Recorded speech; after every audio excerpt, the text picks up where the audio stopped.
Hello, and welcome to Challenge Talk Podcast, part of the Geocache Talk Network. Geoff?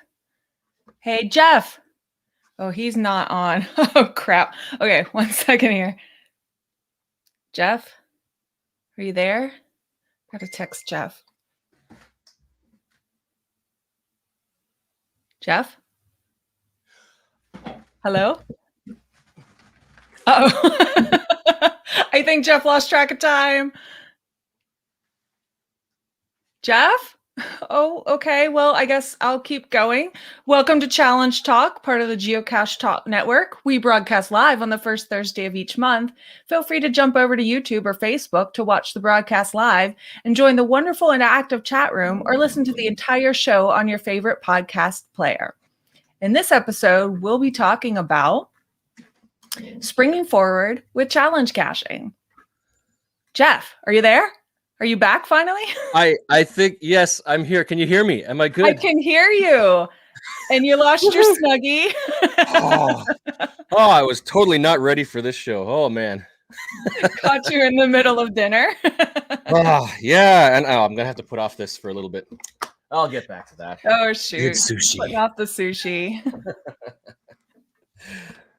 Oh, Well, we all know what day it is, right? yes. It's April 1st. Good times. Happy April Fools. We are here. We're here ready for a real show. And this is really show 10, springing forward with challenge caching. Yeah. So we will, yes, but I'm not sure. Where did you leave off? Well, we also have prizes to give away each show to our listeners. So between each show, be sure to email your challenge cache finds to challengetalkpodcast@gmail.com and you could be a winner. And later in the show, we'll be playing our special game exclusively for a live audience, the Wheel of Challenges. Let me try that again. The Wheel of Challenges. Nice. Very good. So listen live, get your email app ready, and follow instructions when the time comes so you can have a chance at winning the grand prize, a 1-year membership to Project GC. We are your hosts, Emily and Geoff from Cache the Line, and we have a little bit of a big news to get out of the way. Over the past while, we've been working to solidify a new project, and we are going to announce it just in 1 second because we have been chatting with, drumroll, CBS, the creator of Amazing Race, and we are starting filming for Challenge Rock. That's right. It's a competitive reality game, and it's all based on challenge completions and working your way to the top and beating everybody else. Because challenges are always about competition, right? That's right. And the numbers. Yeah. So look forward for that in the coming, I think 5 years was I don't know. Something like that. Send your donations in now. Yeah. Very exciting. So yeah, I mean, it's been an interesting month, and there's been a whole lot of news that have come out of headquarters. And we could probably just dive into some of those right now. Yeah.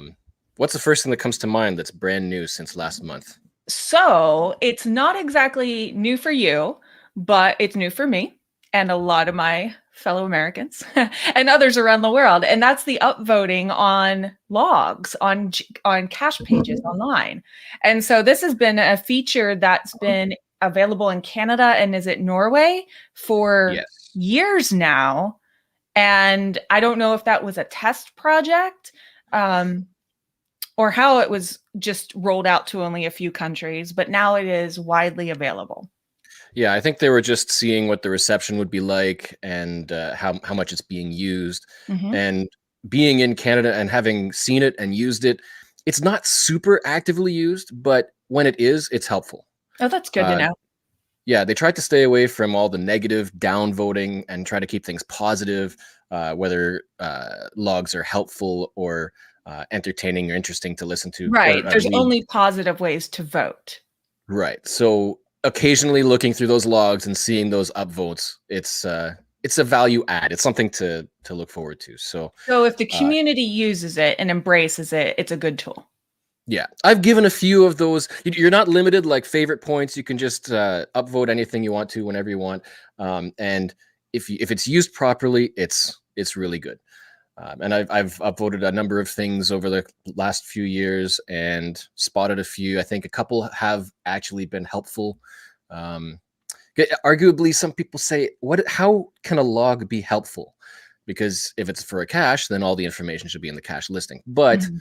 when you're going for a cache, there might be something brand new that's changed, or maybe a cacher has found another trailhead and put coordinates there. So to make things easier for people to get to a Right, cache, things like that. right. So And use your I imagination. have in desperation searched through logs for even the smallest of keywords that will help me. And so that might be another thing that can be found in the Right. upvoted logs, the most helpful logs. Yeah. Yeah. So also we've got a little bit of a show follow up from last month. When we were talking about how to create project GC checkers, I fumbled a little bit on where to get the code for the checker. Oh, right. Mhm. And so when you're looking at an actual challenge checker, on the right on Project GC, there is a button for link, and it's kind of an odd name, but if you click that button for link, then that will pop up with the variety of checkers checker images and code that you could use on your page with the HTML. Okay. So just to show that here, when you're looking at the checkers, so you've got all that information on the right side, or all these buttons. If you click that link button, you'll get the variety from the very basic text only all the way down to the graphic that shows the current count of people who've qualified and not qualified. So there's a Right. And variety of that third most detailed graphic is the one they suggest is used. Yeah. It's the most informative, and if you are a paying member, it automatically tells you if on their last check of your profile, if you qualify or not. Oh, very nice. Very handy. And to follow up as well from last month, I personally made a little bit of a mistake on the wheel of challenges. I almost said fortune. The wheel of challenges when the GBs, Gary of the GBs, he did manage to get the first answer in properly, but I misread his username, which is GBs. So we spun a special spin for him during our live coverage of the Texas Challenge, Mhm. and he won. Yes, he did. Yay! So we'll start couple fresh little, tonight and do our Yeah. best not to make any Wheel of Challenges mistakes. That's right. There's a little bit of a change to the instructions just so that it's absolutely clear where there's a username. Yep. So we also have a brand new souvenir promotion that's beginning in 11 days. Yes, A April week and a half. 12th. Yes. Yep. This one is a 3-month promotion, and it's called The Science of Discovery. I really like the images, so that one caught my attention right away, even just visually. Right, like they're going with the theme of science now, and according to their blog post, they've got all the instructions, all the information, and we'll drop the link as well. But you'll find all the information about how to earn points there, everywhere from anything from a standard found it. So geocaching normally, you could still potentially earn all of the levels, all of the souvenirs, and that's 5 points for a found it, all the way up to the 10 points, which they're really pushing and promoting. Adventure labs. Now, do you think this is for finishing a whole lab or per lab stage? Based on the discussions that I've seen, this appears to be per location, and they say on the blog post, adventure location. Which means if you go for an adventure lab and you play through, you could potentially get a standard adventure lab of 5 locations. You could earn 50 points right off the bat for completing a full adventure lab. So it'll be interesting to see how fast people earn these levels. I think with adventure labs, it could be done very quickly if you have enough Right. around you. Yeah. And So with these points can add up really quickly, and because of all of this COVID stuff, they have previously expanded the period of time for some recent souvenir promotions. Mhm. This one is 3 months. It's April 12th. Right, and they Until say they'll, July. they'll flex with the times and what's happening, so that's nice to know, but Mhm.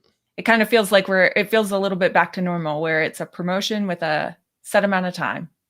Yeah, and if you think about it, because the adventure labs are those non-contact, non-geocaches, it seems a little more reasonable that 3 months could still be doable for people if they're only doing adventure labs, Right, right. as I opposed think to a one lot of month. us, and I'm seeing in our chat room, have already found all the adventure labs near us, so it still might take some planning. Yep. And Yeah, so, but it could bring attention to adventure labs to people who haven't even given them a thought. They're not integrated into the regular geocaching app yet, so it could be right. something a person tries for the first time because of this promotion. Yeah. And I saw somebody made a comment about the levels that rocket science is 50 points. Rocket science. So the first level, you're a rocket scientist. Complete one adventure lab, and you're a rocket scientist. Congratulations. Yeah, and so this one uses the leaderboard and the point system, whereas Wonders of the World uses attributes assigned to individual caches. Right. Yeah. So you'll be able to compare your points, your tally with your friends as well. Right. Mhm. Um, what else do we have? Other news. We have brand new recently. We have a brand new announcement from HQ that the Adventure Labs, the not the locations, but the individual posted coordinates for Adventure Labs will soon be showing up in the official app on their Great. map. Great. Everyone's been waiting for this. Yeah, and based on Brian Ross' description, it'll be just like a normal cache. So if you're looking around the map and you tap an icon, it'll slowly pop up that little what do you call it? The little tray icon on the bottom that will give you a little bit of information. And if you tap that, it'll take you over to the Adventure Labs app. Oh, So so do you think you still have to have both apps on your phone?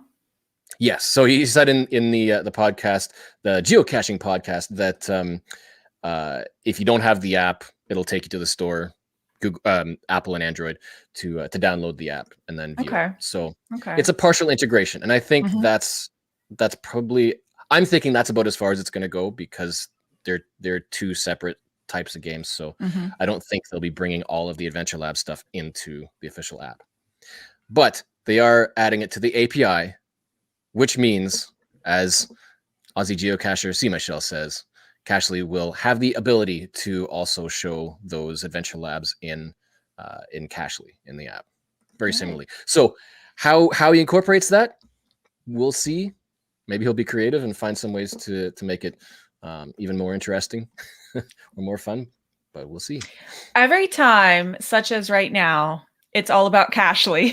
This is all going through our chat right now, and I do not have an iPhone. And every time Cashly is mentioned, it makes me ponder: should I switch? I don't know. I don't know. Well, you'll get people who stand by their favorite Android apps as well. So you I never know. It slowly depends on who got you away talk to. from every Android app, and I just use the official app from geocaching. And so I can't say that I have a favorite Android app because every one of them has let me down in some way. Well, how about any new challenges? Is there anything that you have started working on in the past month, or anything that you're focusing on?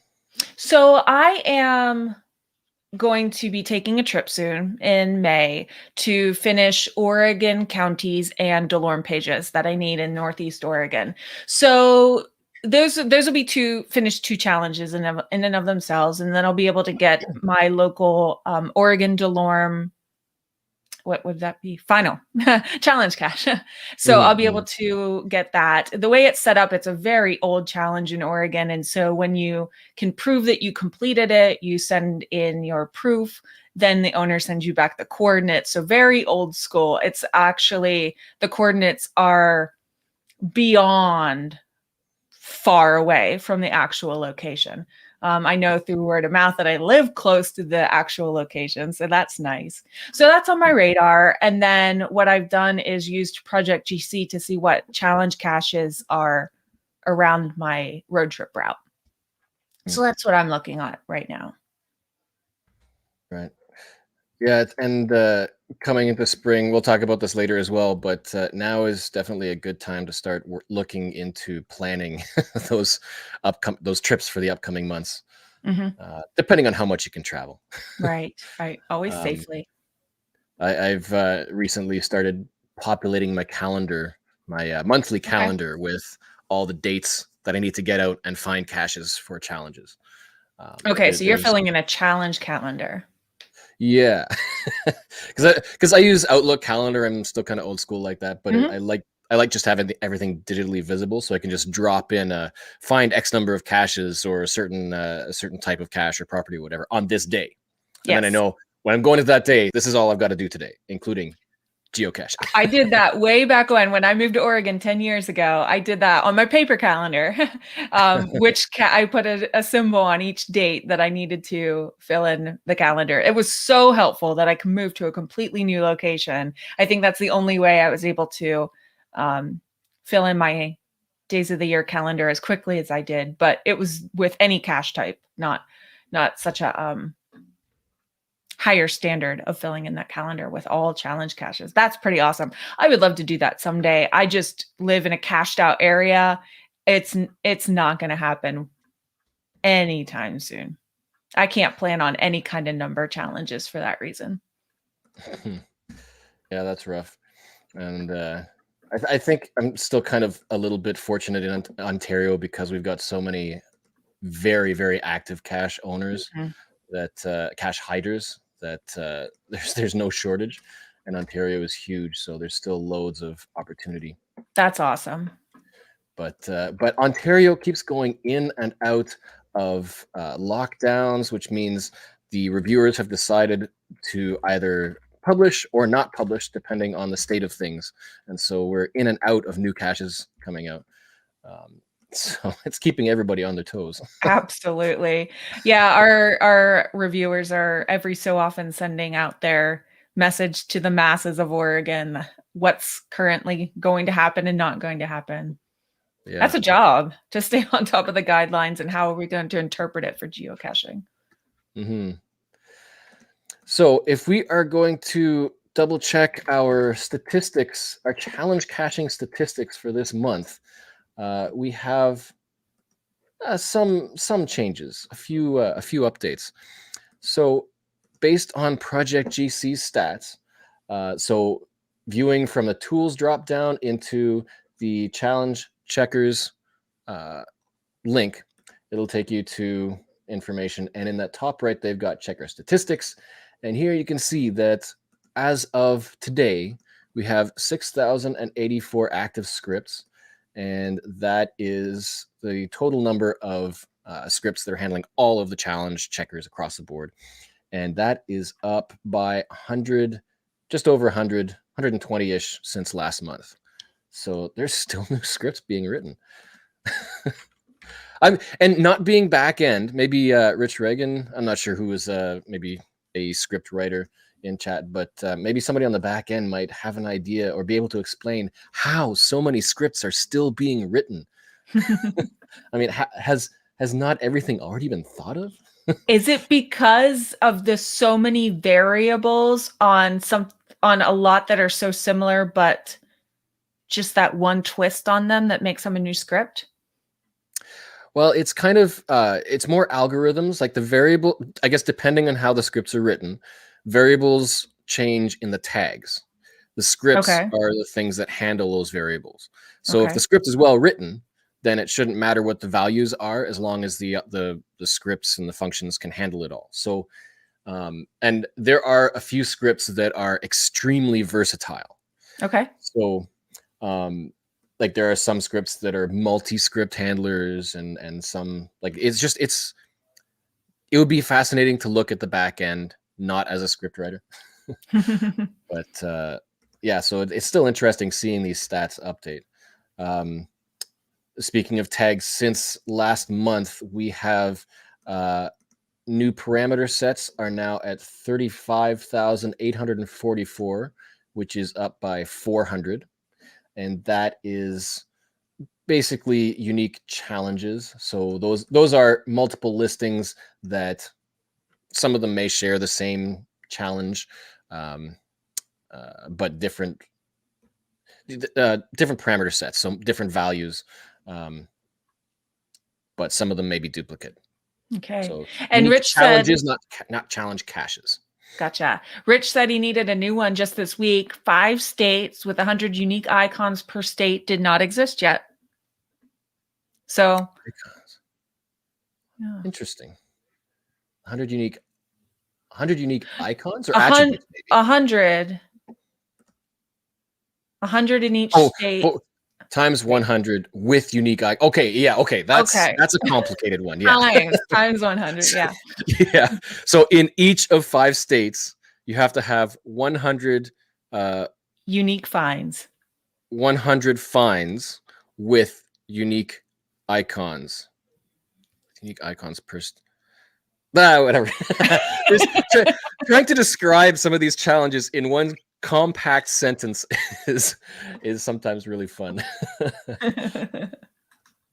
So then we also have unique checkers, which is active tags, and there are 43,482, and that is up about 500 or so since last month. And those are the ones that are unique checkers by GC code. So those are individual GC listings. Gotcha. So those ones could be duplicates, but they are that number of geocache listings have been tagged with checkers. Sometimes I need this explanation every month to stay on top of these definitions.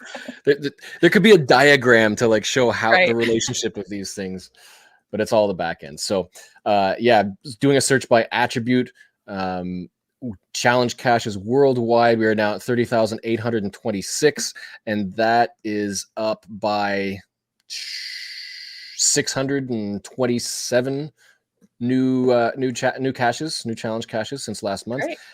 And similar to challenge caches by challenge, which is at challenge in the title the old way, which is 30,838, and that's a 12 number difference, which is less than last month. Last month there was a 32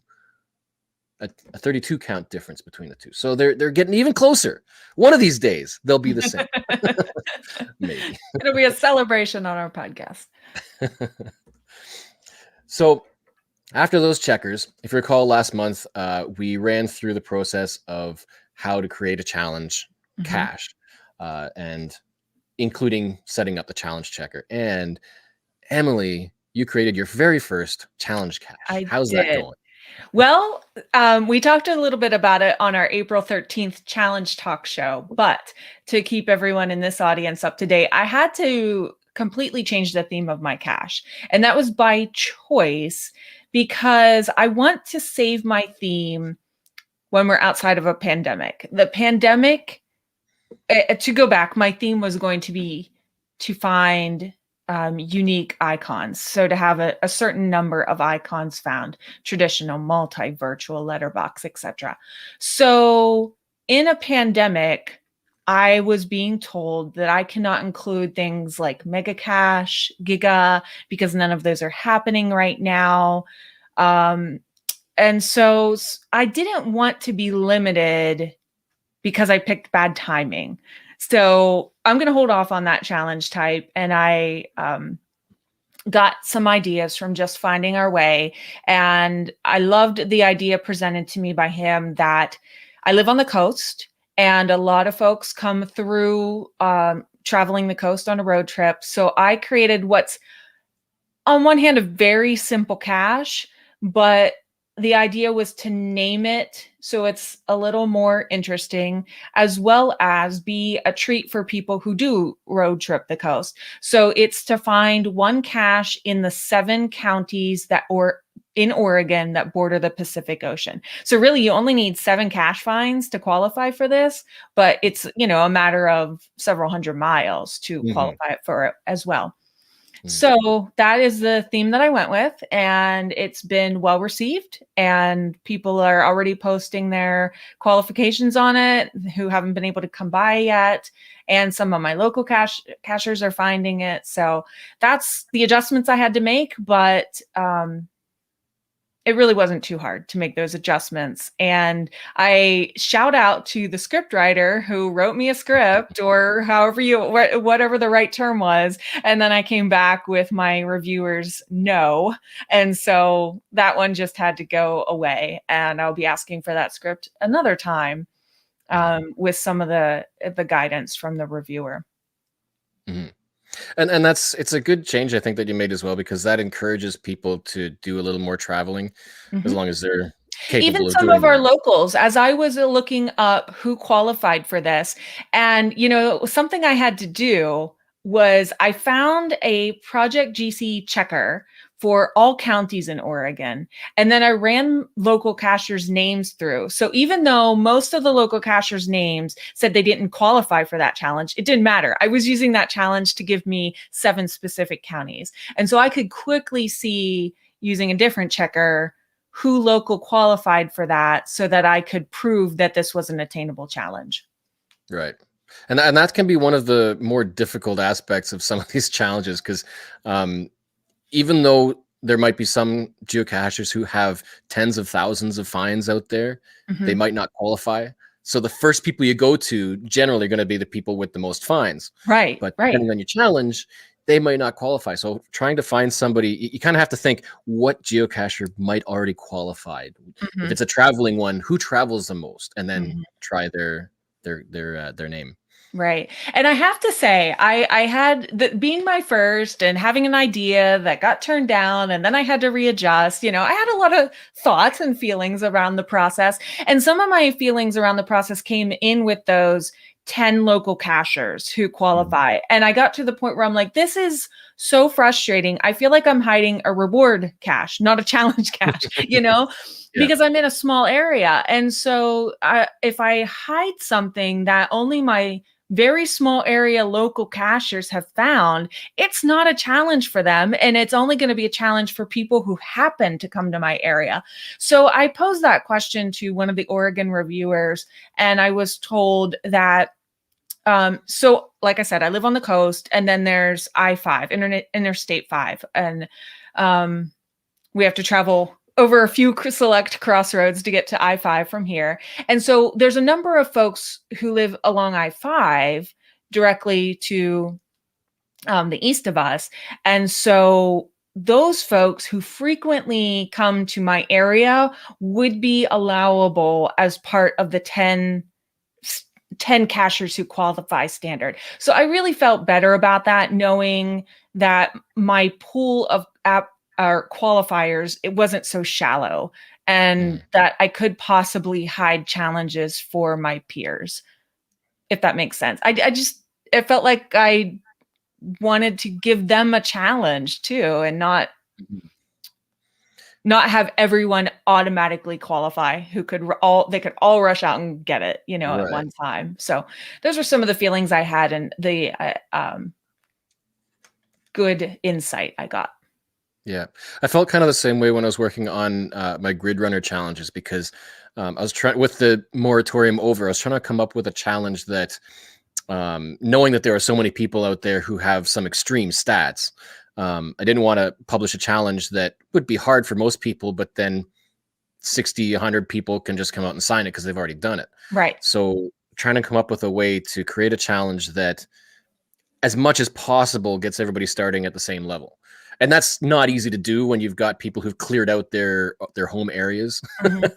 and where there's some people who still have hundreds within 10 kilometers of their home. It's so, um, with that one, I guess it's kind of similar to yours. I used county borders. So um, you can't have user defined regions, Mhm. but you can still use counties as a region.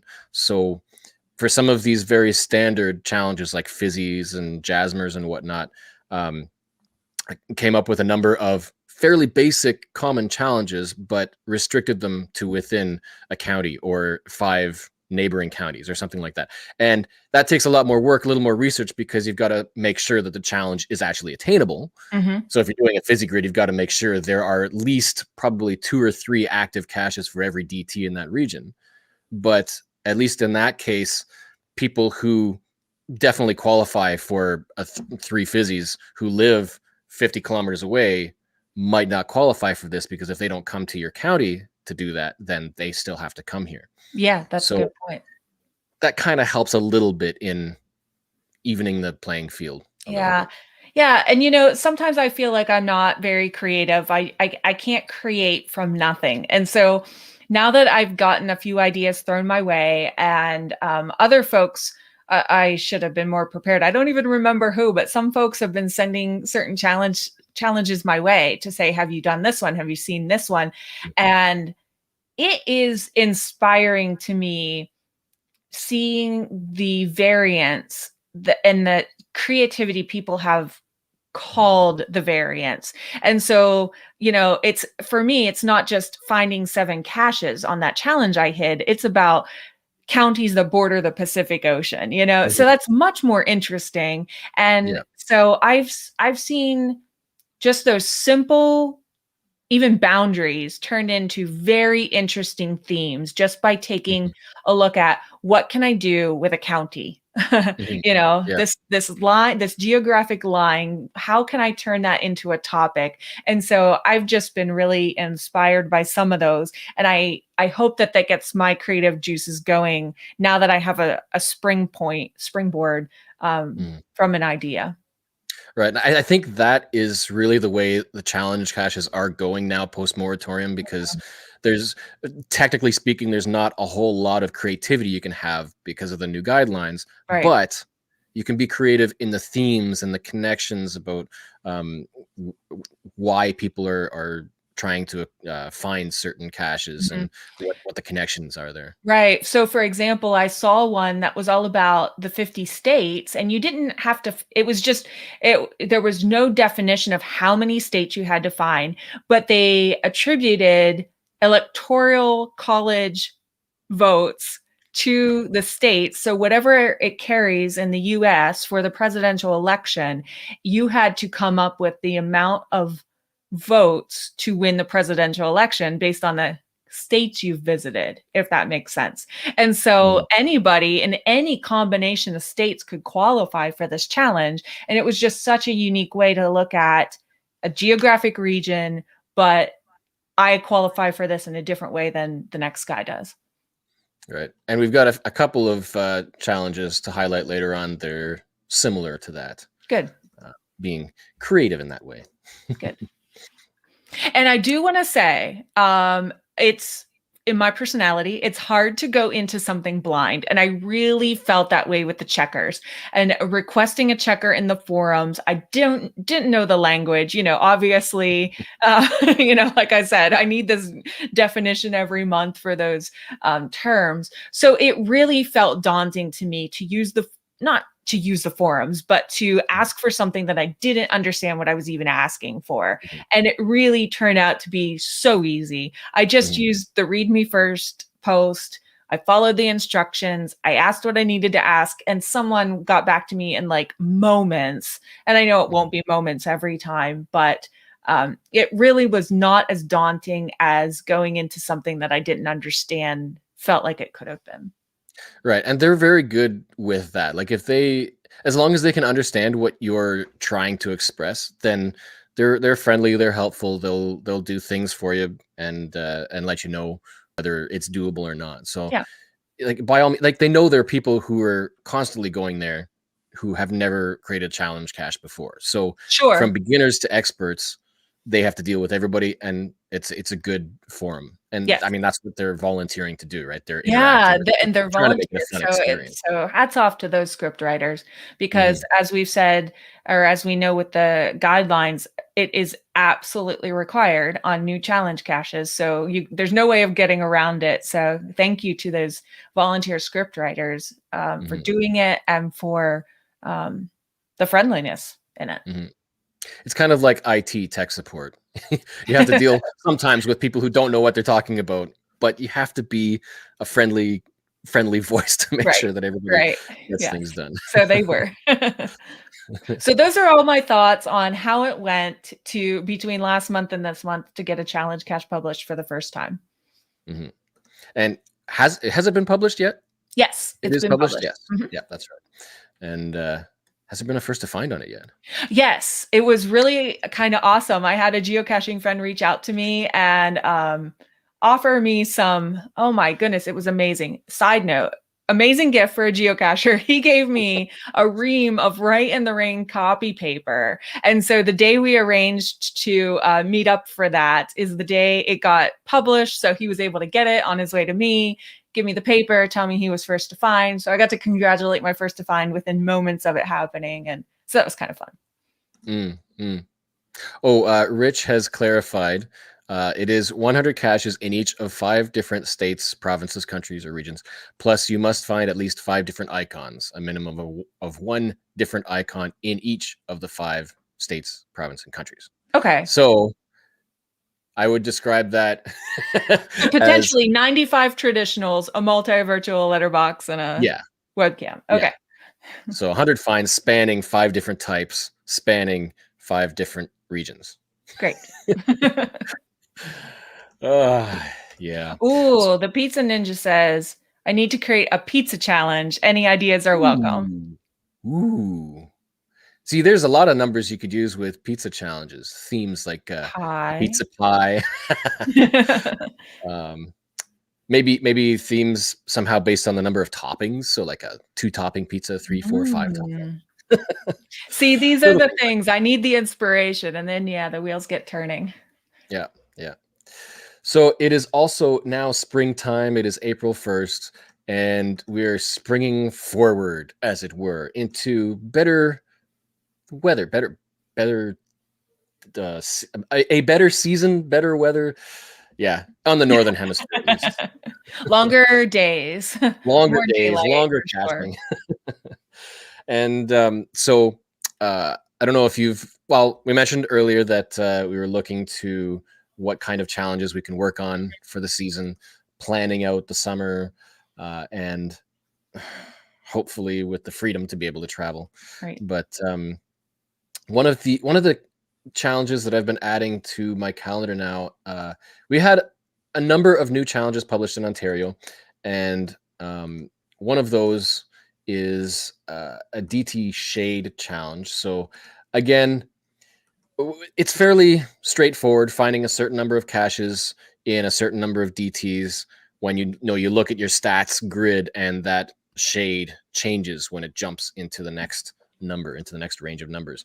And so looking at this now, it's not just a matter of fizzies, it's a matter of finding a certain number of caches in X number of DTs. And at least in Ontario, some of those challenges getting harder and harder because there's so many people that have so many finds that you have to start increasing those numbers to make it harder and make it more challenging for more people.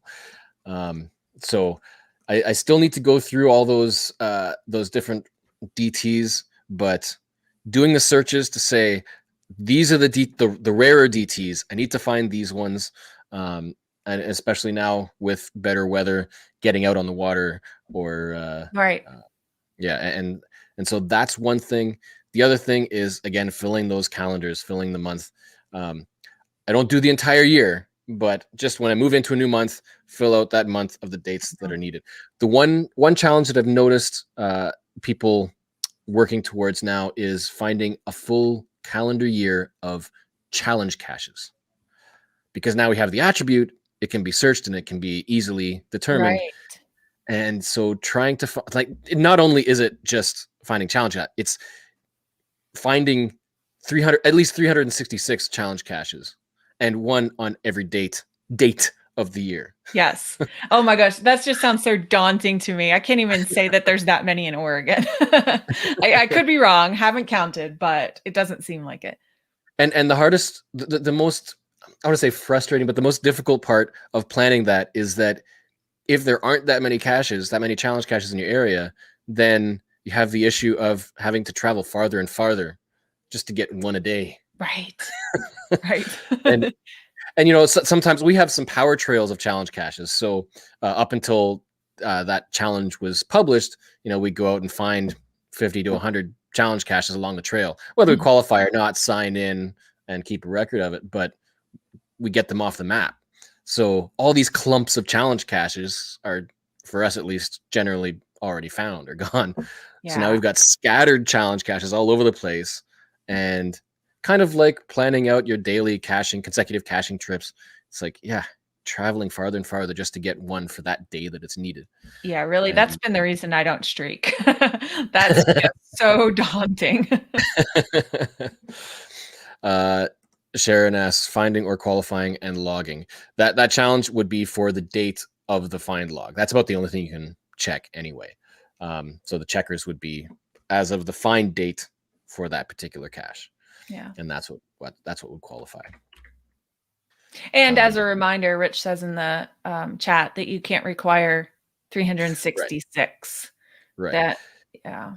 Calendar The challenges are limited to 365. right. Ooh, and Just Finding Our Way knows that there's 455 challenges in Oregon, so I there's no way Well, I can do one a day. compare that to your map. So there is on Project GC, they do have that actual grid of your year grid of challenge cache finds. Mhm. As soon as I load it up, we have under the challenges tab, it gives you basically all the same stats, but only for caches that have the challenge attribute. That so right now you can see on the screen is my year grid, and it is more than half empty. But So you have a little April is bit of going to be break a busy here. day, You busy you don't month. have anything to do until the 7th, right? Right, yeah, but then it's 5 days, 6 days of finding a challenge each day. And I've got to travel now 20 kilometers ish to get to 20 to 30 kilometers to get to the closest challenge Yeah, cache. yeah, and we're I not don't know retired. if We don't have all day every day for this. yeah, no, it's a long lunch break Right? or an after work fresh air. Yeah. So if you have any challenges that you're working on like this, that especially now that the summer is on its way, then comment or post in the chat or email us, because again, we love to hear about it so that we can highlight these ideas. And like we've been talking about, like we love to see new and interesting ideas. They're inspirational. They help people come up with new challenges to keep the game interesting, especially now Yeah, in the post-moratorium world. right. And it's good to hear from what others are finding, as well as searching that Project GC challenges map. And also, I went to my statistics recently to look at where might I be missing something? So I filled in so many different grids, but I can always do double Jasmer or Mhm. triple fizzy or notch it up another level on the number of multis I've found. So your own statistics can be a good inspiration on what level do you want to level up to next. Right. So yeah, if you have any questions or ideas or inspirations, then email challengetalkpodcast@gmail.com, and we might have it on the show as a topic, and we might chat about it and get other Absolutely. people's responses. So if we move on now to our monthly wheel of challenges, we have one live viewer each month to be selected to face off against the wheel and have a chance to win the grand prize, which is 1 year membership of Project GC.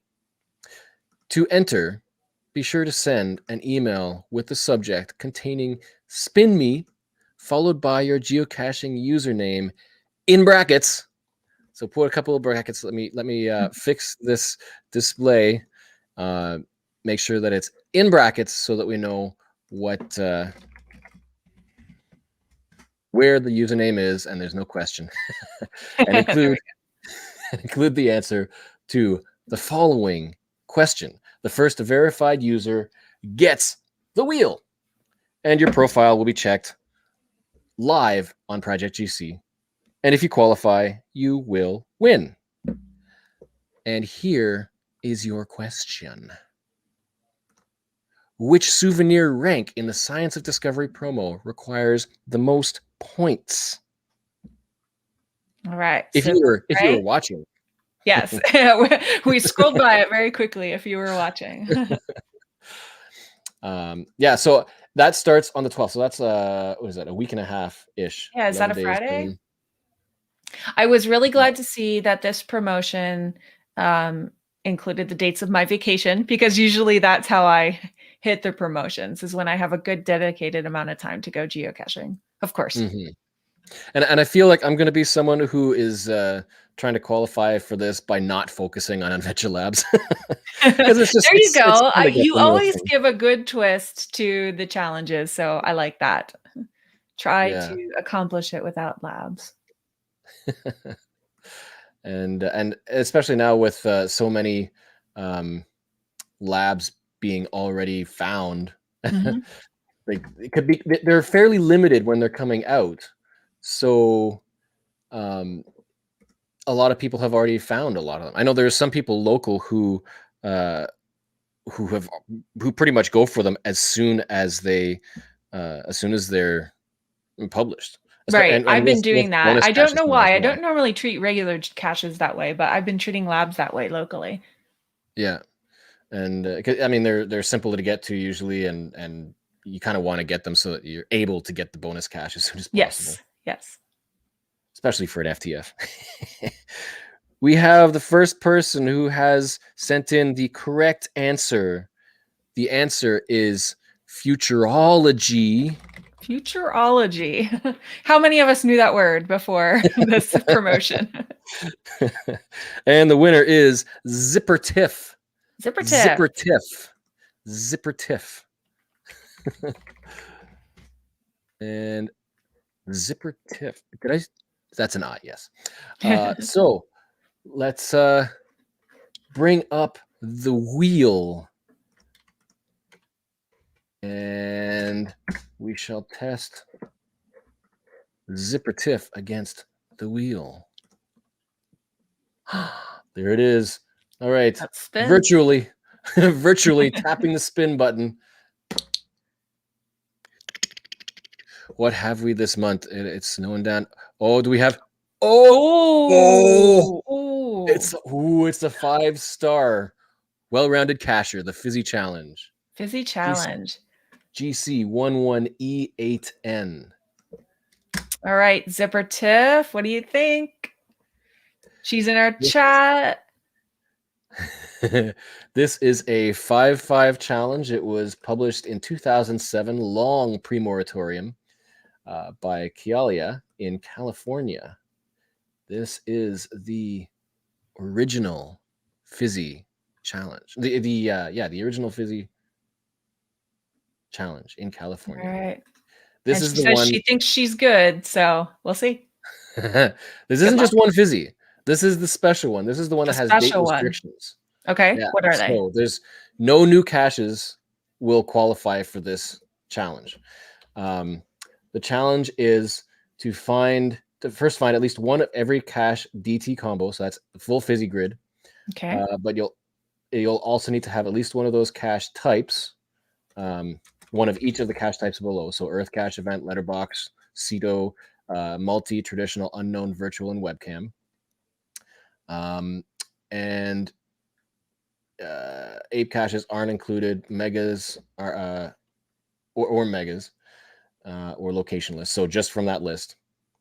And all of the caches that qualify have to be published before this cache. So they have to be oldies. Oh, wow. And when was it published again? 2007, April 6th. Hey, it's almost Ooh. his birthday. 20, no, 14th birthday in 5 days. Ooh, that's rough. That's high standards. Let's see.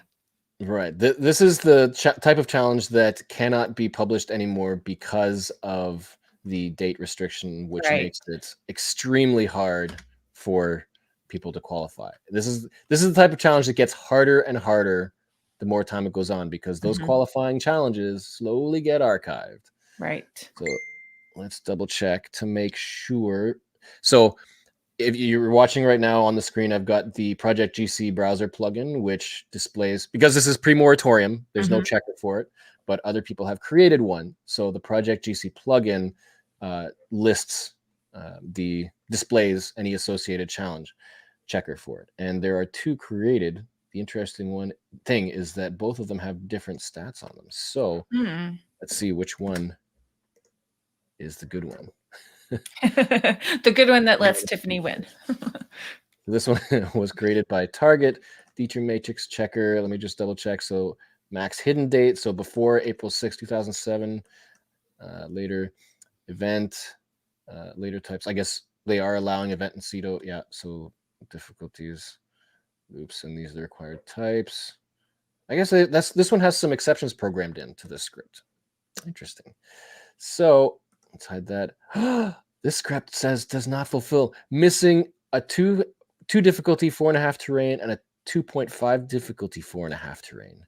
Was that for your own stats there? Oh, I didn't change the name. That's why it seemed familiar. Zipper Tiff. Thank you for that. Not making another mistake like that. No. But Zipper Tiff also does not qualify. No. Quite a number of those higher difficulty caches are not filled out. That is a tough challenge. Yeah, but it looks like you're over half, which is good. That's the kind of challenge that really inspires. It gives you a long-term goal, lots of good adventures to get there, and a very satisfying finish. Out of curiosity, let's check the other checker to see what it says. It's always interesting to see what the differences are. So, it's the same script, but there are some different parameters. Okay. Nope, that's me. I did it again. Change the name, Zipper Tiff. Run the checker, and same result. So, well, it looks like it's filled in down there. So there is a difference between those 2 checkers. Wow. Yeah. So, but we're going to praise Tiffany's accomplishments. She's got 8 fizzy loops for just a regular good old-fashioned DT. Oh yeah, for sure. That's still really good. So one of those things you can do in that case, if there is a question, you can check to see which checker other people have used. You could owner might vote the log. Hey, there you go. Helpful, yeah. That one is tag 7799. This one is tag 77. It looks like it's probably the first one. We'll have to look deeper into the parameters to figure out which one actually is more accurate. But unfortunately, both of them are failed. But that doesn't mean it's not an impressive accomplishment. Right, to have 8 loops. Yeah, good job. Yeah. So thanks for participating. Of course. And if we move on now to our monthly challengers, we like to every month give a congratulatory shout out to listeners who email us proof of qualifying and logging a challenge cache since the last show. And anyone who sends an email to challengetalkpodcast@gmail.com, including the GC code with a found it log, your found it log, and a photo if you like. For that month, we will be entered into a draw for the prize giveaway, which is a Challenge Talk Geocoin. Do you have one with you? It is in my display back here. There we go. The Challenge Talk official Geocoin. Very nice. There we go. Oh, that looks like the leaderboard coin. Oh, that's the I just picked one up. April Fools. This is the Challenge Talk Geocoin. There we go. Very similar golden whatever it's called. Chalice. The chalice. Yes. So there were quite a few entries emailed in for this month as well. And trying to filter them down to just a handful to highlight is always a challenge. Yeah. But first of all, we have one sent in by Roadie Guy. This one is GC3C30A, the Magic Cube Cash Challenge. I like the presentation of this one. All right. So this one is 2012 published, so pre-moratorium, and he actually took a Rubik's Cube and put all the cash types, even prospectively added them onto the cube. right angle. I noticed that immediately, and I thought those are skills I don't have. Well done. Yep. Published by Adroit Seeker in BC. The challenge here is fairly straightforward. It's another one where you've got to find a certain number of caches for a list of cache types, everywhere from one virtual, and these are cubes. So the second one is 2x2x2, which is 8 letterboxes, 3x3x3, 27 events, etc. Earth caches, multis, puzzles, and up to 343 traditionals, which is 7 times 7 times 7. So this seems like something that would be allowable now. Yeah. It's very straightforward. And yeah, because there are challenges that are like Fibonacci sequence challenges, Baker's dozen challenges, just that increasing count style of finds. Right. And so this cacher ranked which ones he thought maybe would be most accessible. Right. To have higher numbers of finds. Yeah. Traditional definitely is the most common. Yeah. So I thought that was kind of neat. Thanks, Roadie Guy, for that one. Next up, we have one sent in by Zipper Tiff. It is the no, wait. So, I have mine out of order. Okay, we'll do the one in by Kitty Catch. That is this one, GC7G FTM, which is the Southeast Corner Challenge. Oh boy. So this one is by The Humbug in 2017, December. It is in Australia. And look at that grid. That kind of corner. Oh. So this is a DT grid.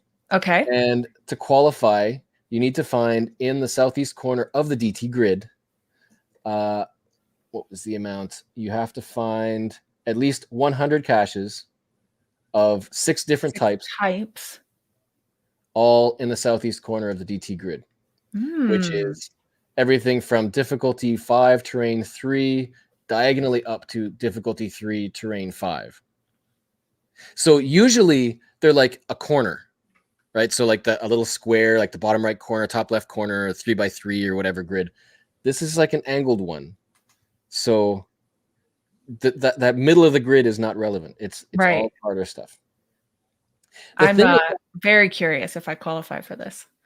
The thing that got me on this one was that I remember trying to publish some caches, some challenge caches that did some similar stuff with the DT grid, and they were denied because of the user-defined region. So this piqued my curiosity because it's not like individual difficulties of terrains. It's literally diagonals. Yeah. So I guess it's similar to the grid runner challenges that I have, where I call it the star bar, where if you add the difficulty and terrain together, then that becomes your line, and that is basically a diagonal line. Because if you think about it, 5 plus 3 difficulty plus terrain is the same as 3 plus 5 difficulty terrain. So if you were to say a star bar 8, it's everything on that diagonal line, because that all difficulty plus terrain adds up to 8.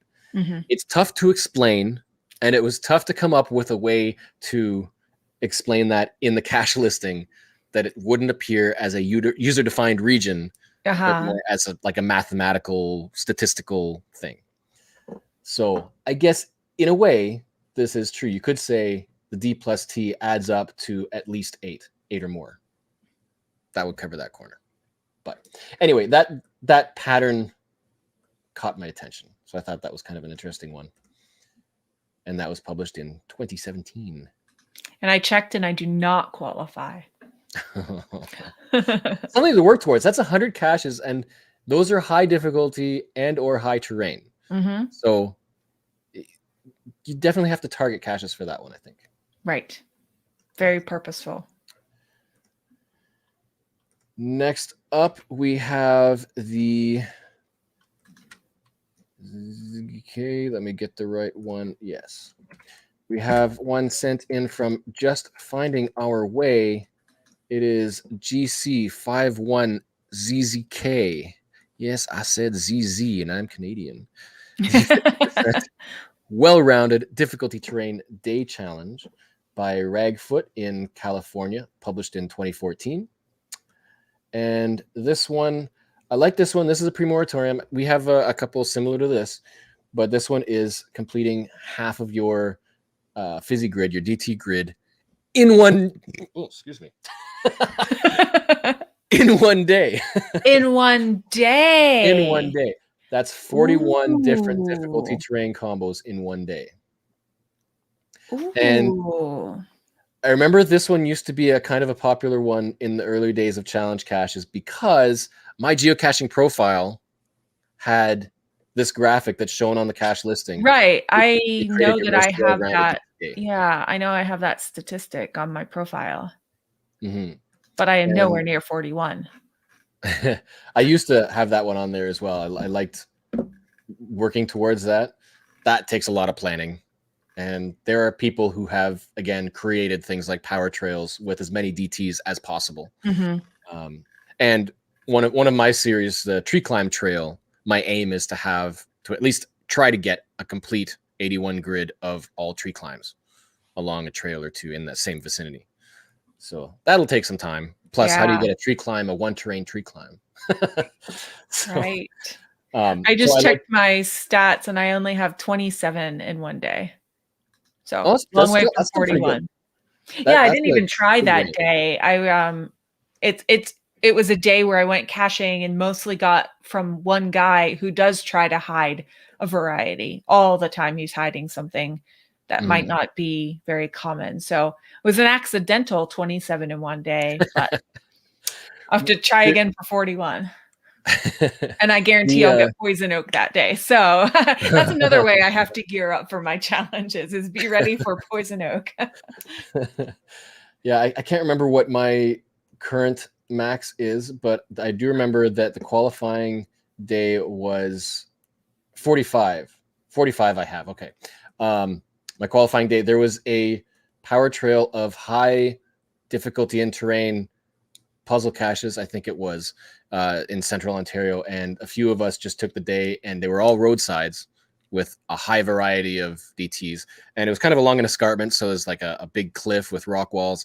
Mm-hmm. So that provided for some high terrain caches to find because we had the ladder with us and prop it up every so often, do some risky climbing sometimes. It was a fun day. Just Finding Our Way clarified in the chat that he did it with just challenge caches. Mm-hmm. So 41 different challenge caches in a day at least. And I can see that because those difficulties are all over the page, depending on the difficulties what you're qualifying for. Yeah, and depending on who placed the challenges and when, some people tend to rate the terrains of challenge caches for the qualifying geocaches, not right, instead of the actual terrain. Mm-hmm. Yeah, so you could do a roadside series of technically one terrain challenge caches, all rated 4 and 5 with a high terrain. Yeah. So that's a debatable practice, and I think it's less common these days. But if they're out there, that's a good way to qualify. Mm-hmm. Next up, we have the one sent in from Zippertiff. This is GC7HAH1, and it is the Quasi Challenge, aka 96 Tiers, by Racer57. We have one just like this in Ontario. I think it was inspired by this one. Oh, this one doesn't have a graphic. Oh, so too many teardrops for one heart to be crying, too many teardrops for one heart to carry on. You're going to cry 96 tears. You're going to cry 96 tears. You're going to cry, cry, cry, cry. Now you're going to cry, cry, cry, cry. 96 tears. Come on, let me hear you cry now. That's after a song. I'm pretty sure 96 tears. That's a song, right? Somebody in chat will answer that. So the task is to find each of the 8 main cache types: traditional, multi, puzzle, where-I-go, earth cache, event, virtual, and letterbox, in every month of the year. Doesn't have to be Okay. consecutive months, not all in the same year. You basically just have to fill up your 12-month grid of those 8 different cache types. I like it. It's not so hard, but it's another one of those that if you miss a month, you've got to wait a year. Yes.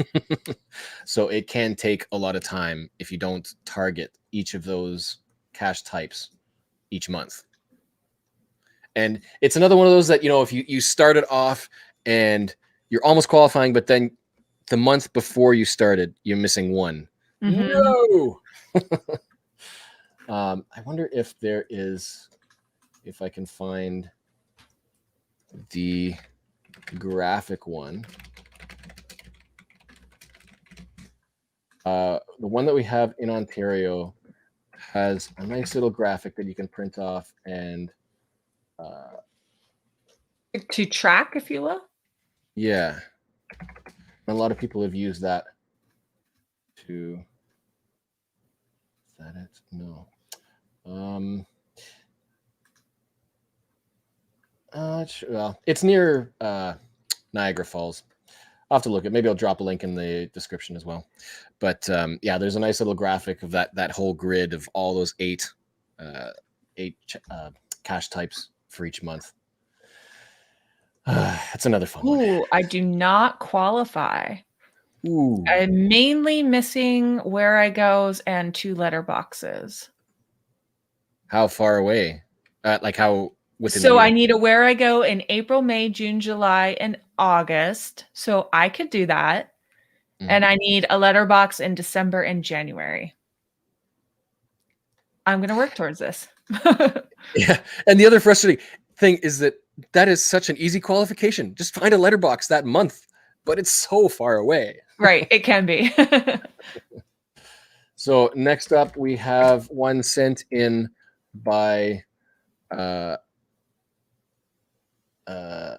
Bloody Cool. It is the GC44BJZ Chuck Co NYTPT number 98 Zombie Birthday Challenge. And this one was published in 2013 by The Zombie Horde. I'm guessing that is a place by name, not the geocacher's username. And it is, I think it's part of a series of challenge caches. Yeah, with that number 98 on it. Yeah. Oh, wait, it says this is the 98th cache in the Chuck Co series. Co, oh, yeah. County. Chuck County series. Yeah, Charles County. Yeah, okay. Chuck Co. Okay. That's good.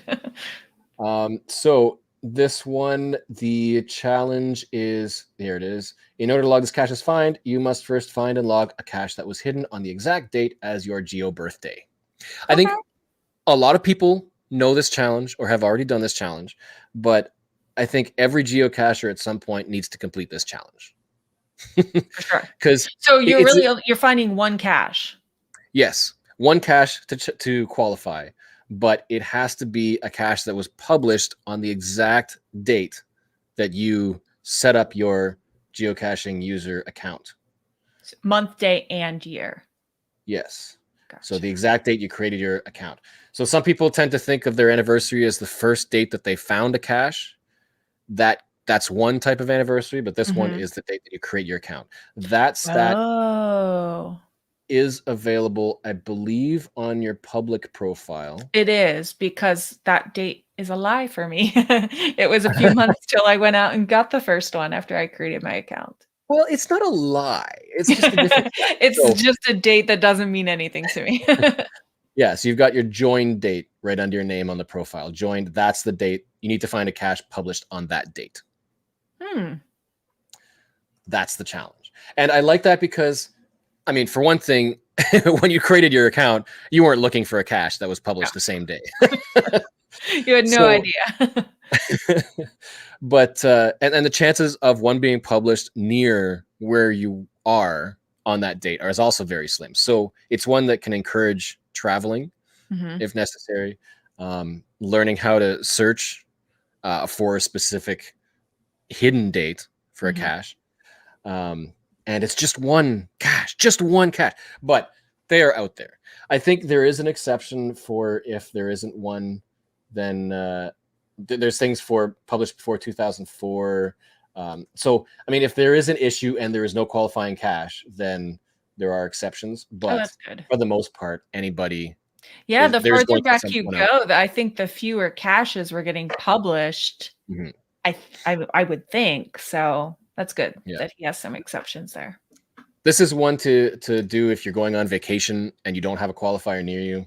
Watch for this one because you could be going somewhere and drive right by it and not even know. Yes. And there's your qualification.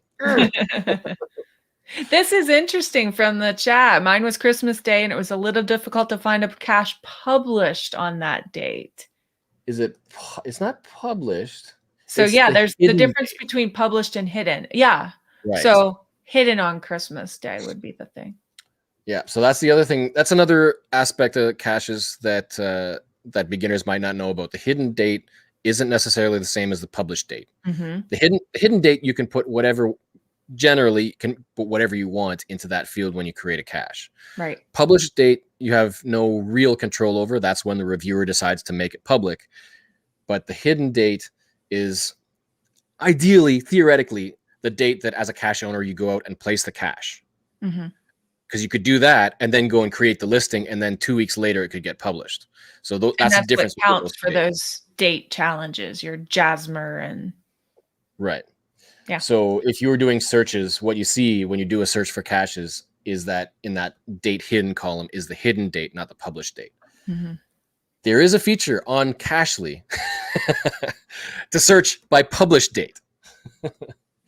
So that is a new thing that is rolling out because a lot of people have really asked for that. So of all the people who have sent in their challenge cache qualifications for the monthly challengers challenge, we have chosen randomly one winner, and that winner this month is Just Finding Our Way. Yay! Woohoo! Congratulations. That means you have won the Challenge Talk Geocoin, and we'll be in touch to make sure that you get that as soon as possible. Mm-hmm. Congratulations. And to round out the episodes, I'd like to do a quick little highlight on the status of my own Ironman Bingo Challenge, because every month there's sometimes a little bit of an update. It's a very difficult challenge that some people are still working on completing, and that is GC 3D5EB. This is a pre-moratorium challenge where you are required to win bingo based on completing streak challenges. So each square from B to O and 1 to 5 is a different type of streak. Anything from 25 days of difficulties 3 and under to 5 straight days of where it goes. The center one, N3, is 100 consecutive days of geocaching. So there are many ways to complete a bingo. There are a couple of easy ways and a couple of hard ways, but I keep track of people who have completed and am rewarding a geocoin, which will soon be minted for this challenge for people who complete special shapes and the full card. And I've extended that challenge to listeners of Challenge Talk. Anybody who completes the full card, which is no small task, will also win one of these geocoins. Because it's listeners of the podcast, you don't have to go out and find the cache, because the cache is my hometown. But if you qualify, post a note, make sure that that it's recorded that you've completed the full card with qualifications, and you can win that geocoin. The news for this month, well, a couple of items actually. There are a couple of new people who have completed the challenge. We've got MMSM, who has completed the vertical, the diagonal B1 to 05. She completed the full line there, and Good. Skycat has also completed B1 to 05 with their qualifications as well. That's 2 more people who have got a bingo. Awesome. Yeah. But the bigger news now is there is a challenge checker. How long did that take? Well, surprisingly, because I hadn't gone to the forum to request a checker for this. What happened was other people had, so scrolling down right to the beginning, I created scripts for GSAC, so SQL scripts, database scripts that would run through your MyFinds database Okay. and present qualifications for you. But not everybody's a GSAC user, and it's kind of complicated. So other people had, for some of these squares, created some other challenge checkers just for individual squares. Okay. Problem is I hadn't looked at them, so I don't know how accurate they are. And so I did discover that some of them aren't all that accurate. So I went into the forums and said, hey, is it possible to create a checker for as much of this challenge as possible? And thankfully, it was created by, there was one that was created and tagged by Vogelberg using Target's multiple test checker. And really all it is just a bunch of street checkers. And this is one of those scripts that's interesting because I guess within the script, it has quite a number of different checkers. And so you can create a list of instances. This has to qualify, this has to qualify, and so on. Okay. So they just tagged all of the squares. They're standard streak challenges. And so as many as possible were tagged in here. And if you were to run it, you get a list of all of the squares that you qualify for. I don't, so it can't tell you, I'll go back to that. It can't tell you if you do qualify or not, because there are some that don't have a checker yet or can't be checked, because there are a couple of streaks where you've got to find lonely caches that haven't been found for a certain amount of time. And that isn't in the script. So it tells you if you qualify for a square or if you don't, or if you maybe qualify. Those maybe squares, you have to go back, revert to the old way and do your own check to make sure that you qualify for it. But that's and then great. you'll know if you qualify. Yeah. So the other thing with this is that apparently this script doesn't have an attribute streak checker yet. So the Vogelberg also provided checkers for those other maybe squares that can be checked. Awesome. So we've got a checker for 3 days of scuba gear, the 10-kilometer hike, UV, abandoned structures, and scenic views. There aren't checkers for the lonely cache streaks, but there is now a legitimate Project GC checker for every other square, which makes things so much easier. Yeah, congratulations. So thank you to Vogelberg for doing that.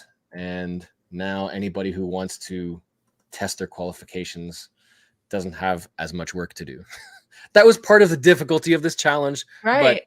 But we're far enough in the future that, the checkers are out there, may as well provide them. So if you're working on that, go for it. Post a note, post a comment, let me know. Yeah. I want to see the hardcore people. Yeah, see if you can do it in 100 days, as only, was it 1, 2, 3? I think 4 or 5 people have managed to do the full grid in 100 days. That's amazing. Which is I love it. Nuts. I still have to qualify for the bingo. This was pre-moratorium, which means that when you the cache owner didn't have to qualify for their own challenge yet. So it's still something I'm working towards. So that's it for the show. Any closing thoughts about springing forward? I'm ready. The weather's nice. I'm ready for vacation. I'm ready for a geocaching road trip. I can't wait. It's like 7 weeks away, unfortunately, but well, I'm ready for some dedicated caching to really focus on finding what I want to find and not just what's in my backyard. Yeah. And you're able to travel between states right now, right? Yes. Mm-hmm. Yeah. You're lucky. I'm waiting for the ability. Ontario is huge, and we've got lots of options for road trips, but I'm still waiting to be able to cross some kind of border. All of the eastern provinces are still locked down, like making their own little provincial bubble of maritime. They don't want anybody coming in there. And then our other provinces have their own lockdowns and border things, and it's just like can't travel anywhere, let alone the US. Yeah, that feels just so closed in, I'm sure. And you've got all these events coming up in the summer and in the US, mega events and anniversaries and stuff. No, Geoff, you cannot go. That's the worst. It's so sad. It's not personal. So just a reminder, our next show is on every show is on the first Thursday of the month, and our next show is on May 6th, coming up Thursday, May 6th. And as usual, we'll have show notes posted to the description shortly after the show airs in the video descriptions. And so you can check that out. We'll have all these challenge caches listed as well. Mm-hmm. And if you have any ideas or you find any really cool caches, then please don't forget to email challengetalkpodcast@gmail.com. We love to hear from you. Your comments, thoughts, corrections as well are welcome. We'd love to hear from you. And I guess until next time, thanks for watching and listening. And remember, it's not the numbers, it's challenge accepted. Thanks, everyone, for participating with us. Yeah. We'll see you next time.